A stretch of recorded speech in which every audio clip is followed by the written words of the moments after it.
আমার বাচ্চাটার আমি কখনো কোচিংয়ে দিতাম না। আমার বাচ্চাটার এই 1.5 মাস হয়েছে আমি কোচিংয়ে দিচ্ছি। কেন দিয়েছি জানেন? আমার বাচ্চা বাসায় যে আমাকে বলে, আম্মু আমি যদি কোচিং না করি মিস্টার আমাকে আদর করে না। আমাকে প্রতিদিন বলে, আম্মু আমি যদি কোচিং না করি মিস্টার আদর করে না। আমি আমার বাচ্চাটাকে যখন কোচিংয়ে দিয়েছি, 1 সপ্তাহ পরে আমার ময়না পাখি আমার যে ধরে বলে, মা মিস্টার আমাকে অনেক আদর করে। আর এখানে যে বাচ্চাগুলো মারা গেছে সব কোচিং এর বাচ্চা। আমি আসার পরেই দেখছি আমার মেয়ের ক্লাসটার মধ্যে আগুন দাউ দাউ করে জ্বলছে। আমার মেয়ের ক্লাসটায় যখন আগুন চলতেছিল না, তখন আমি ওইখানে ছিলাম। আমি সবাইকে বলছি যে আমার বাচ্চাটার একটু খবর দেন আমাকে। আমার বাচ্চাটার কোনো খবর কেউ দিতে পারে না।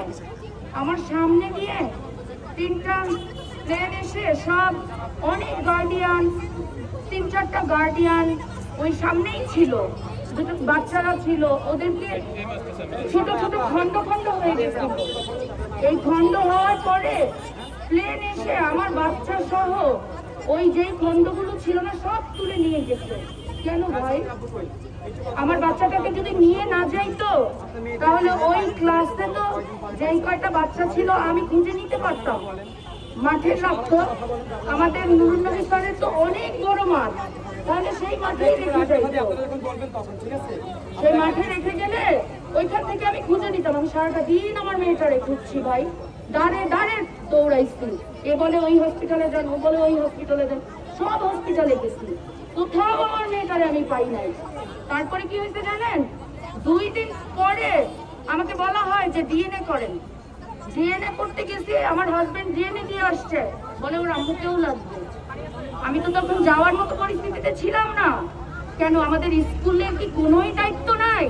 আমি তো একটা সুন্দর ময়না পাখি আমার স্কুলে পাঠাইছি, কিন্তু আমার ময়না পাখিটা তো পুড়ে কালো হয়ে গেছিল। আমার পাখিটা তো পুড়ে গেছিল। আমাকে ডিএনএ করতে নিচ্ছে, 4 জন ধরে আমাকে উঠাইছে ডিবি অফিসে। কেন আমাদের নুরুন নবী স্যারের কি এইটুকু দায়িত্বও ছিল না যে আমি এখানে অস্থায়ী একটা ডিএনএ টেস্টের ক্যাম্প বসাই? সেটা অনেক কিছু করে আমাদের জন্য, তাহলে সে এটা কেন করলো না? আমাকে সেইখানে যে ডিএনএ দিয়ে আসতে হয়েছে। জানেন, এই স্কুল যখন হয় নাই তখন থেকে আমি আছি। আমার আরো একটা বাচ্চা এখানে পড়ছে, কিন্তু আমাকে মাইলস্টোনের গেট দিয়ে ঢুকতে দেওয়া হয় না। আমার সাথে অথরিটির কথা বলে ঢুকতে হয়। কেন ভাই? আমার বাচ্চা খুঁজে পাই না, আমি কি ঢুকবো না? আমি তো ঢুকবো। আমার সামনে গাড়িগুলো স্যারের সব বের করে দিছে, একটার পর একটা গাড়ি স্যারের বের হয়ে গেছে। কেন? স্যারের তো বড় গাড়ি না হোক, স্যারের তো কাভার ভ্যানও ছিল।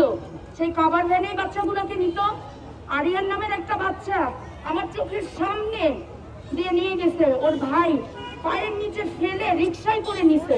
কেন? এগুলো কি দায়িত্বের মধ্যে পড়ে না? আমাদের স্যার তো অনেক মহান, অনেক মহান স্যার, আমাদের জন্য কি করবে? তো স্যারেরও কোনো কিছু পাইলাম না। আর ডক্টর ইউনুস সে তো আরো মহান লোক, তার কিছু তো আমরা আরো পাই নাই। তার অ্যাপার্টমেন্ট পাইতে আমাদের 20 দিন লাগে, তাও তদবির করে পাইতে হয়। কেন?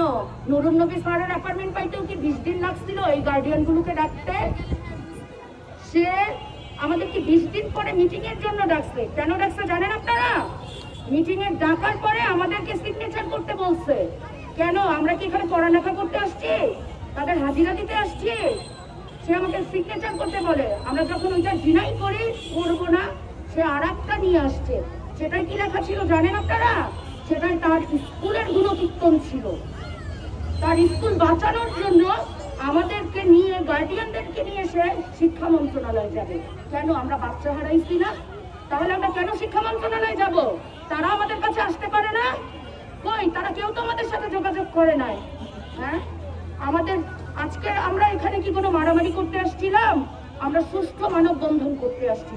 কই, ভিতর থেকে তো তারা না এত মহান, একটা টিচারও তো আমাদের কাছে আসে নাই, এসে বলে নাই যে আপনারা যে এভাবে দাঁড়াইছেন, আমরা আপনাদের কষ্টে অনেক কষ্ট পাইছি, আপনারা আসেন বা আপনাদেরকে একটা কথা বলি। কই, কোনো টিচার তো আসে নাই আমাদের কাছে, বরঞ্চ কিছু ছাত্ররা এখানে দাঁড়াইছে, ওদেরকে হুমকি দিয়ে নিয়ে গেছে। প্রতিটা টিচার বের হয়ে আসছে, কার কোন ক্লাসের আছে। কেন? আমরা কি এতই পাপ করছি ওনার স্কুলে পড়ায়া?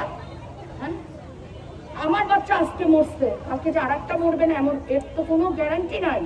আমি এই স্কুল প্রতিষ্ঠানের বিরুদ্ধে কি করতে চাই, আমরা চাই এই স্কুল প্রতিষ্ঠানটা বন্ধ হয়ে যাক, কারণ এখান দিয়ে সবসময় ট্রেন চলে। আজকে আমার বাচ্চা মরছে, কালকে আরেকটা মায়ের বুক খালি হবে। আপনারা যদি পারেন এই কাজটা করেন, এই কাজটা করেন, এইটা পদক্ষেপ নেন। হয় রানওয়ে রাখেন, না হলে স্কুল প্রতিষ্ঠান রাখেন। দেখেন একটার পর একটা ট্রেন এখান দিয়ে যাইতেই থাকবে, আর প্রতিটা মায়ের বুক খালি হইতে থাকবে। আর কত মায়ের বুক আপনারা খালি করতে দেখবেন, কি করবে এরা? আমার বাচ্চাটার আমি কখনো কোচিং এ দিতাম না। আমার বাচ্চাটারে এই 1.5 মাস হয়েছে আমি কোচিং এ দিচ্ছি। কেন দিয়েছি জানেন? আমার বাচ্চা বাসায় যে আমাকে বলে, আম্মু আমি যদি কোচিং না করি মিস্টার আমাকে আদর করে না। আমাকে প্রতিদিন বলে, আম্মু আমি যদি কোচিং না করি মিস্টার আদর করে না। আমি আমার বাচ্চাটাকে যখন কোচিং এ দিয়েছি, 1 সপ্তাহ পরে আমার ময়না পাখি আমার যে ধরে বলে, মা মিস্টার আমাকে অনেক আদর করে। আর এখানে যে বাচ্চাগুলো মারা গেছে সব কোচিং এর বাচ্চা। আর তারা বলে যে এখানে কোচিং হয় না, তারা জানেই না। আপনাদের কাছে প্রশ্ন, একটা শিক্ষা প্রতিষ্ঠানে যদি কোচিং হয় সেটা কিভাবে না যাই না পারে তারা কি জানে না পায়? তাহলে কেন তারা এটা অস্বীকার করে যে কোচিং হয় না? হ্যাঁ, আমাদের এই স্কুল প্রতিষ্ঠানে যতটা প্রেশার দেওয়া হয় আমার মনে হয় না অন্য কোথাও দেওয়া হয়। একটা বাচ্চা যদি ভালো করে তারপরেও কি করে, আগে জানাবে না গার্ডিয়ানদের যে আপনার বাচ্চাটা ভালো না খারাপ? যদি খারাপ হয় গার্ডিয়ানদেরকে তো জানাবে। তারা পরীক্ষায় কি করে, খারাপ করে আর পরে গার্ডিয়ান ডাকে। কেন? তারপরে বলে কি কোচিং করান। তো আমরা তো কোচিং এর পক্ষে না। আপনারা কেন এই জিনিসগুলো? আর আমরা মিডিয়াকে আর কি বলবো? আমরা বলতে এখন ফেড আপ। মিডিয়া তো করে না, মিডিয়া আমাদের কথা প্রচার করে না। আমরা মিডিয়ায়ও ফেড আপ আপু।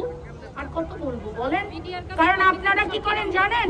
যখন আপনাদেরকে করতে হয় উপর থেকে আপনাদের ফোন আসে, এই লাইন দেওয়া যাবে না, তখন আপনারা ওই লাইন দেন না। এটা আমরা বুঝি।